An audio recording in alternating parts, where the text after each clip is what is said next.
Salute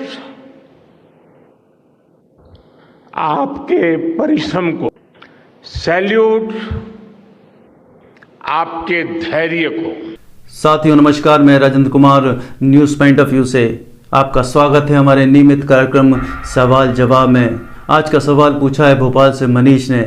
उन्होंने पूछा है कि चंद्रयान 3 की सफलता के पीछे मोदी जी और भाजपा का क्या योगदान है।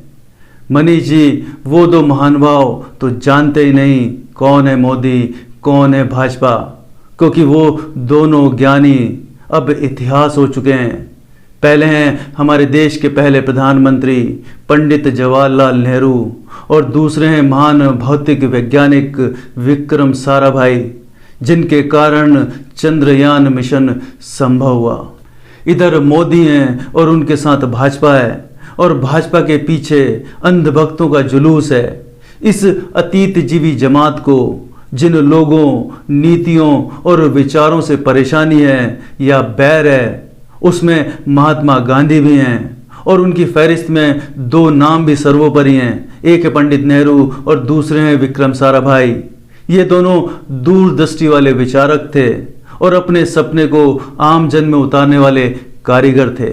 इस बात में कोई शक नहीं है कि अगर पंडित नेहरू का व्यक्तित्व सियासत से नहीं जुड़ता तो वो दुनिया के महान लेखकों में से एक माने जाते और भारतीय सभ्यता और संस्कृति के महान विचारक होते। सबूत के लिए उनकी लिखी किताब भारत एक खोज, डिस्कवरी ऑफ इंडिया, एक वजनी दस्तावेज है। यह किताब जितनी गहराई में उतर कर तैयार की गई है उतनी ही रोचक है। भारत एक खोज पुस्तक के अनुसार 1942 का अंग्रेजों भारत छोड़ो आंदोलन एक निर्णायक पड़ाव था।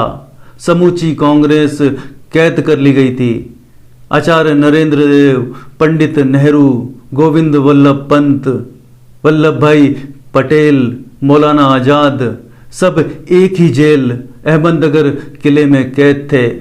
आचार्य नरेंद्र देव और पंडित नेहरू के बीच में आध्यात्मिक चर्चा हुआ करती थी और उनकी चर्चाओं में वेदों और उपनिषदों का भी जिक्र हुआ करता था।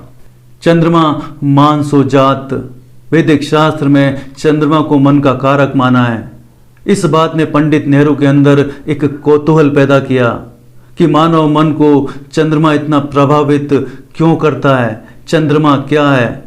जब 4 साल बाद जेबी जेल से पंडित नेहरू बाहर आए तो ये कौतूहल भी साथ आया।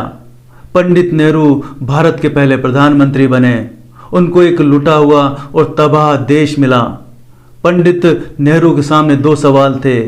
एक तो वर्तमान भारत को ठीक करना और दूसरा भारत को भविष्य में बेहतर देशों में शामिल करना। चांद पर जाने की इच्छा पूर्ति के लिए उन्होंने विक्रम साराभाई का साथ लिया और इस तरह इसरो की स्थापना हुई। देश दुनिया जानती है कि मोदी जी नेहरू जी से चिढ़ते हैं, लेकिन देश का एक बड़ा हिस्सा यह नहीं जानता कि मोदी जी और विक्रम साराभाई का क्या रिश्ता है। विक्रम साराभाई का जन्म गुजरात के एक जैन परिवार में हुआ और उनकी शादी केरल की मृणालिनी से हुआ, जो बाद में मृणालिनी साराभाई के नाम से विख्यात हुई और एक कुशल नृत्यांगना के रूप में जानी जाती रहीं। साराभाई परिवार में मृणालिनी के 2 बच्चे हुए, एक बेटा और एक बेटी। बेटी मल्लिका साराभाई नृत्यांगना बनी और रंगमंच पर उतरी। मल्लिका साराभाई मोदी की 1 नंबर की विरोधी मानी जाती हैं। 2002 में हुए गुजरात दंगों की आलोचना मल्लिका साराभाई को महंगी पड़ी और उनकी संस्था performing academy for performing arts के ऊपर मोदी सरकार ने अनेकों जुल्म किए, लेकिन मल्लिका साराभाई झुकी नहीं और मोदी के खिलाफ चुनाव लड़ी। यह है विक्रम परिवार से मोदी का रिश्ता। 2024 में चुनाव है और 2023 में चंद्रयान 3 चांद पर जा पहुंचा।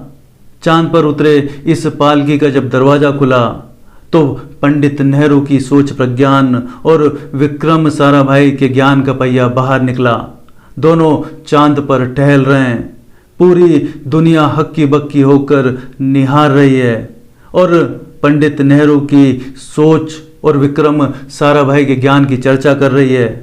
हर जगह अपना मुंह घुसाने वाले मोदी जी यहाँ गच्चा खा गए, लेकिन मोदी अपनी आदत से बाज नहीं आ रहे हैं। मीडिया भी पंडित नेहरू और विक्रम साराभाई को पीछे धकेलने में लगी है। भाजपा ने तो चंद्रयान 3 की सफलता पर एक पोस्टर भी निकाल दिया है जिसमें इसरो का जिक्र तक नहीं। नमस्कार।